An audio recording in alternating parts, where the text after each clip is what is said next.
ईश्वरं रासकरं वरं रासेश्वरीश्वरं रसाधिष्ठातृदेवं च वन्दे रासविनोदिनं। हरे कृष्ण कृष्ण कृष्ण हरे हरे, हरे राम राम राम हरे हरे। रास रासेश्वर रस मंडलाधिपति रसनायक रस विनायक रस मोहन रस ललित रसधीर रस गंभीर रस साहसी रसवासी रस विलासी श्री राधा गोकुलानंद की कृपा से हम सभी भक्तगण इस रास स्थली वृंदावन में ठाकुर जी के समक्ष महान वैष्णवों एवं महाभागवतों के बीच में विराजित हैं और हरिनाम संकीर्तन के द्वारा भगवान को रिझाने का प्रयास कर रहे हैं। I knew from the very beginning it's not going to be easy translating this.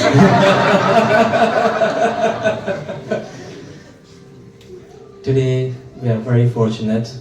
We are present in the Rasa Sthali, and with the many rasas present here, we are trying to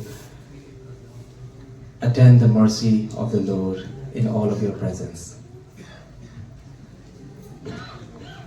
हमारे गौड़ीय संप्रदाय के अंदर एक महान नामाचार्य हुए, उनका नाम था श्री विजय कृष्ण गोस्वामी जठिया बाबा।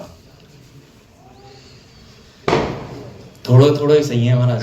हाँ, ज्यादा लंबा खींच दो तो ट्रांसलेशन में ही भूल जाए क्या करना है।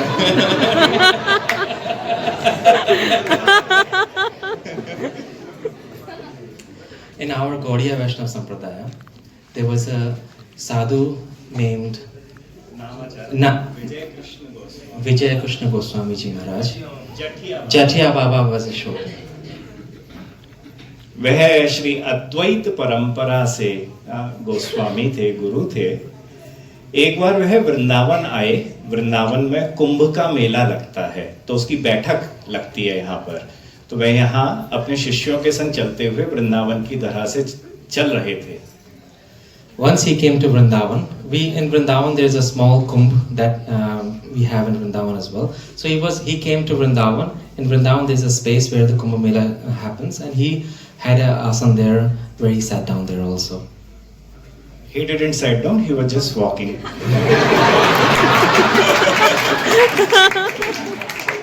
So जब वह चल रहे थे तो चलते चलते अपने शिष्यों के साथ एक स्थान पर रुक गए और रुक कर बोले कि इस वृंदावन के स्थान को खोदो। तो उस स्थान को उनके शिष्यों ने खोदा। तो खोदने के बाद एक वहां से कंकाल निकला। महाराज जब वो चल रहे थे, when he was walking, he asked his disciples to dig a spot, and when the disciples dug the spot, there was a skeleton that appeared from that digging. So Shri Jatiya बाबा ने कहा कि इसको यमुना जल से धो के हमारे पास लेके आओ। तो सब शिष्य सोचने लगे किसी मृत प्राणी का यह अशुद्ध अस्थियां, उसको छूना भी है, यमुना जी में धोना भी है और वापस भी लेके आना है। हमारे गुरुजी जो है थोड़े से पागल हो गए हैं।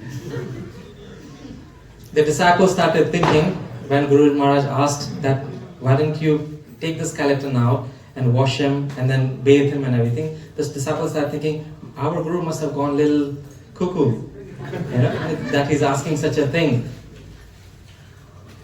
So आपने निवेदन करा, गुरु आज्ञा थी, तो गुरु आज्ञा के कारण सब के सब गए और जाके यमुना से उनकी अस्थियों को वापस धोकर लेके आए। तब श्री जठिया बाबा कहते हैं कि पढ़ो इन हड्डियों पे क्या लिखा हुआ है। Because it was instruction from the Guru Maharaj, you can't really avoid that. So all the disciples, they gathered the skeleton, they washed the skeleton and brought it back to Guru Maharaj. And Guru Maharaj, when the skeleton came, Guru Maharaj said, now you all read what's written on the bones itself. जब सब शिष्यों ने उन अस्थियों को लिया, एक एक पार्ट को, और लेने के बाद देखा तो सबके ऊपर कृष्ण कृष्ण कृष्ण कृष्ण कृष्ण लिखा हुआ है। And when the disciples they started to look on the skeleton, all over this body skeleton, what they see is the holy name of Krishna written all over it. Krishna, Krishna, Krishna, Krishna. Haribo! So सब शिष्यों ने इस आश्चर्य में उस दृश्य को देखकर, उन हड्डियों को देखकर जिसपे कृष्ण कृष्ण कृष्ण लिखा था, तो उन्होंने पूछा कि गुरु महाराज, हड्डियों पे टैटू कौन लगाता है? When the disciples saw Krishna written all over the bone, they asked, "Who engraves the tattoo on bones?"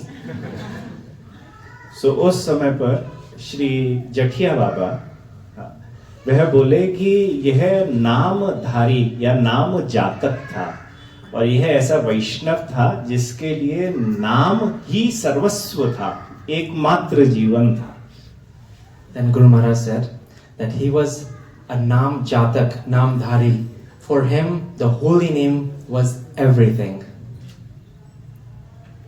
So नाम जब करा जाता है तो नाम करते करते एक स्थिति ऐसी वैष्णवों के अंदर प्रायः पाई जाती है कि यह नाम जो है यह सिर्फ रोम रोम में नहीं बसता है, ये हमारी अस्थियों में भी जाके बस जाता है। Jai. I hope you understand that, because that itself in Hindi was much more powerful than I won't be able to translate that. So in our Vaishnav, when we chant the holy name, there's a stage when it comes to a point that not just your every pores of your body chants the name, even the bone, even the skeleton itself has absorbs the name and chants the name of the holy name.